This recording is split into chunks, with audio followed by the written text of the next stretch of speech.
Bonjour, on va voir le champ magnétique numéro 2. Donc là c'est une partie théorique. Bon, c'est pas le truc tellement réjouissant, mais bon, c'est pour expliquer un peu comment ça se passe le champ magnétique en fonction des lignes d'induction et des surfaces et un noyau magnétique qui rentre à l'intérieur. Un peu ce qu'on a vu en pratique et maintenant ce qu'on voit en théorie. Allez, on commence. Donc maintenant on va voir la partie théorique du magnétisme. Bon, quelques parties théoriques, hein, pas tout le complet, mais une partie.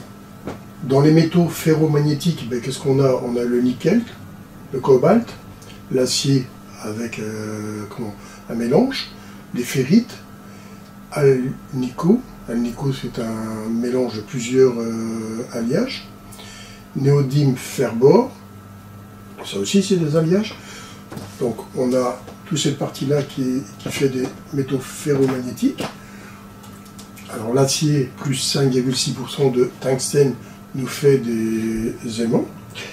Acier, plus 5,6% de cobalt, nous fait aussi des aimants. Donc, c'est des métaux ferromagnétiques, comme on les appelle. Donc, mais c'est toujours avec un alliage, hein, c'est toujours mélangé. Cela. À titre de renseignement, la Terre, ben, elle a un champ magnétique aussi, ça on le sait. Le pôle nord de la Terre est ici, le pôle sud de la Terre est ici. Mais par contre, le champ magnétique est un peu décalé, c'est ce qui est en rouge ici. Et comme vous savez, ben, les champs de même nom se repoussent. Donc un pôle nord et un pôle nord ne peuvent pas être ensemble, ils se repoussent. Donc ce qui fait que ici c'est le pôle sud du champ magnétique au pôle nord de la Terre. Et le pôle sud de la Terre, ben, c'est le pôle nord du champ magnétique. Ce qui est logique puisque ça se repousse. Donc fatalement ça se retrouve à l'envers. Les ferromagnétiques perdent leurs propriétés à une certaine température qu'on appelle le point de Curie. Et après refroidissement, ils ne redeviennent plus ferromagnétiques. Ils ont perdu leur qualité de ferromagnétique. Exemple, le fer à 773 degrés, ce qu'on appelle le point de Curie, ben, perd son ferromagnétisme et n'est plus ferromagnétique. Le nickel, c'est pareil, à 360 degrés, il a atteint son point de Curie, donc il l'a perdu. Le cobalt, à 1110 degrés, ben, il l'a perdu aussi. Donc, il y a un moment où, si on échauffe de trop les ferromagnétiques, ils perdent leur qualité. L'induction magnétique, ben, elle dépend de quoi? Ben, elle dépend de la direction. L'axe de l'aiguille est monté dans sa position d'équilibre. Donc, quand l'aiguille est montée, bon, elle va se mettre, par exemple, le point rouge qui est là au bout, ben, c'est le nord, il va rester au pôle nord, et ça sera la position que l'aiguille est montée. Et quand on sera dans le champ magnétique, il va se diriger, mais ça sera toujours pôle nord. Alors ça, on verra. On a vu dans l'autre vidéo comment on détermine pôle nord par rapport à un champ magnétique.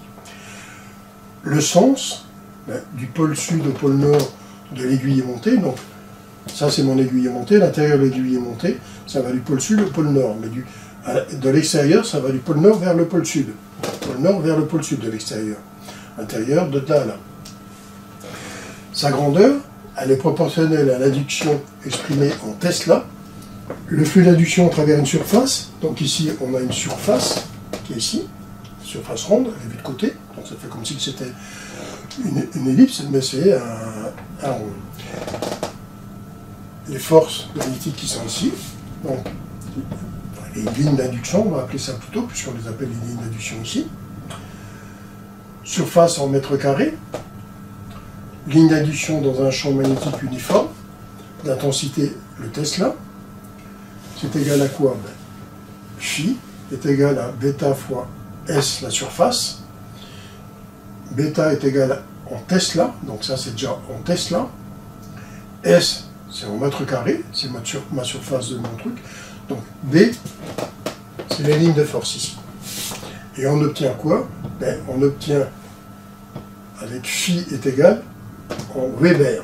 Donc on obtient des Weber. Donc ça, c'est l'unité de champ magnétique. Un Weber est égal à un Tesla par mètre carré. Alors là, ici, qu'est-ce qu'on a? On a une surface, comme on a vu dans le slide précédent.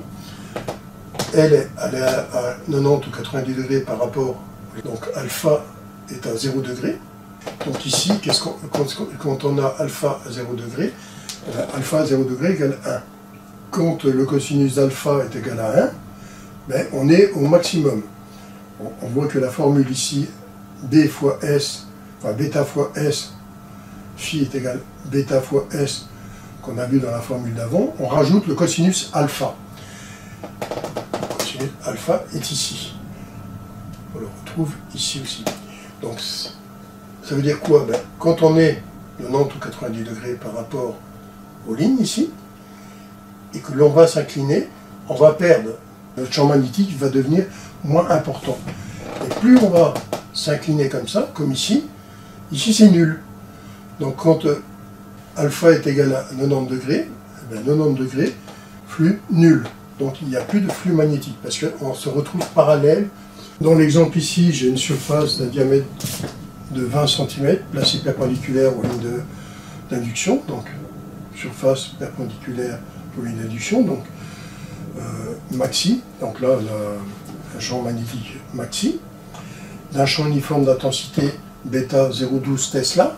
La surface, ben, on sait que c'est pi fois r carré ou pi d carré sur 4, là on a pris pi r carré, donc 3,14 fois 0,1 au carré, puisque 20 cm le rayon c'est 10 cm, et 10 cm en mètres c'est 0,1 au carré égale 3,14 fois 10 moins 2. Donc là, ici, c'est 3,14, mais si on veut l'écrire normalement, c'est 0,0314. Mais on peut l'écrire comme ça, 3,14, 10 moins 2, puissance moins 2, mètre carré, puisque c'est une surface. Phi est égal à bêta fois S, 0,12 Tesla fois 3,14, fois 10 puissance moins 2, égale 3,77 ou 3,77 fois 10 puissance moins 2 Weber. Là, on obtient des Weber. Donc, là, c'est la surface perpendiculaire aux lignes d'induction. Le solénoïde, un solénoïde, même que c'est bobine solénoïde, mais c'est un solénoïde.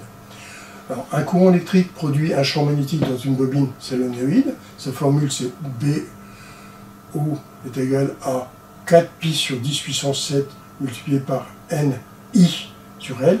On va faire attention parce que ça c'est un I et ça c'est un L. Quand on l'écrit avec l'ordinateur, ça s'en ressemble beaucoup. N c'est quoi? Ben, c'est le nombre de spires. I qui est ici, c'est l'intensité en courant en ampères qui passe dans les spires. L c'est la longueur de la solénoïde. Avec NI ici, on obtient des ampères tours par mètre. NI peut être remplacé par petit n. B0 égale à 4pi 10 puissance 7 fois petit n sur L. C'est la même formule, mais que ici j'ai remplacé par petit n. Un solénoïde seul crée un flux magnétique.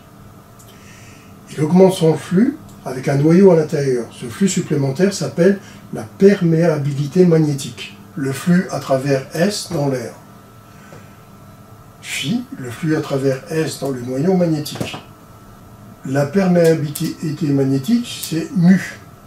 Mu est égal à donc, le phi divisé par phi 0. Donc phi 0, c'est dans l'air. Ici, c'est parce que, comme ici par exemple. Et quand on met un noyau magnétique dedans, ça devient phi. Donc phi par ça ben, est fatalement mu. Phi, comme ici, est égal à bêta fois S, la formule qu'on a vue au départ, et phi est égal à B0 ou fois S, qui me donne phi. Alors, mu est égal à B fois S sur B0 fois S, c'est cette formule-là, c'est cette formule-là divisée par cette formule-là. Ici, j'ai oublié de mettre phi 0. Ici, j'ai oublié de mettre phi 0 est égal à B0 fois S. Alors, fatalement, mu est égal à B fois S sur B0 fois S. Donc cette formule-là me donne mu. Cette formule-là me donne mu. Donc 4pi 10 puissance 7 fois mu fois NI sur L, c'est la formule qui nous donne notre champ magnétique. Alors, mu va varier en fonction de mon ferromagnétique et de surtout la perméabilité magnétique, comme ça s'appelle, donc le métal, ce qu'il donne. Il y a l'étape qui existe pour nous donner les valeurs. Alors un exemple, un solenoïde porte 5 couches de fil de spire de 1 mm de diamètre. La perméabilité du noyau mu est égale à 300. Donc là c'est suivant le noyau. Je dis, il y a des tables qui existent. L'intensité qui passe dans la bobine est égale à 1 ampère. Chaque couche a 1000 spires par mètre. Donc 1000 spires x 5, puisqu'il y a 5 couches, égale 5000 spires par mètre. Donc bêta est égal à 4 pi 10 puissance 7 x 300 x 500. Ça nous donne 6 pi fois 10 puissance 6 sur 10 puissance 7 est égal à 0,6 pi. Puisque ça et ça nous fait une virgule, il y a un chiffre derrière la virgule, puisque là il y aura 10 moins 1. Donc ici 0,6 pi. 0,6 pi est égal à 1,88 Tesla. La solénoïde nous donne 1,88 Tesla. Ça commence à calculer. Alors il y a l'étape qui existe pour ça. Il faut regarder le ferromagnétique qui est dedans. Et ça change en fonction de ça. Alors j'ai dessiné tant bien que mal avec mon programme. C'est pas évident. Normalement c'est un peu plus droit ici. Là ici c'est un peu cassé. Mais normalement c'est comme ça, bien droit, bien droit. Donc ici on voit que la courbe de saturation du flux magnétique, ça monte très vite, et après c'est saturé, ça va aller doucement, et après ça restera stable ici. Et pareil en bas, ça descend très vite, et après ça devient stable ici. Donc on atteint très vite la courbe de saturation, la partie importante, et le reste va aller doucement ici. Alors le cycle de démontation, alors là c'est spécifique. Quand on enclenche le système magnétique, on aura la première magnétisation qui va se faire ici, le cycle de démontation va se faire ici. Quand on va l'arrêter, ça va redescendre, quand on va l'arrêter doucement, ça va redescendre, ça va redescendre, ça va redescendre, pour arriver à M'. Donc quand on arrive de P, on va à M. Quand on redescend, on fait ça. Et si on réenclenche tout doucement, il remonte par ici. Donc il y aura toujours une partie qui va rester ici. Quand on arrivera ici, on aura ici une induction rémanente. Par contre, ici, on aura un champ coercitif. Ça, c'est un champ coercitif. Et ça, c'est une induction rémanente. Ici, par exemple, on a 0,73 Tesla, ici, à B1.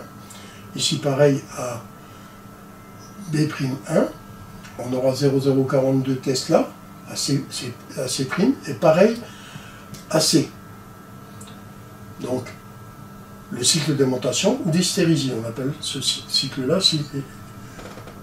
Et ça, c'est fait avec le cycle avec de l'alnico. Donc ça, c'est un alliage de plusieurs produits. Voilà, bon, cette partie-là est terminée. Je verrai après les moteurs. Donc les moteurs asynchrones et synchrones. Après, on verra d'autres moteurs, mais pour le moment, on va se contenter de ça. Puisqu'on est dans les champs magnétiques, on va partir sur les moteurs. Comme ça, bon, on verra les moteurs, qui est une partie qui est importante pour notre métier. Allez, à bientôt.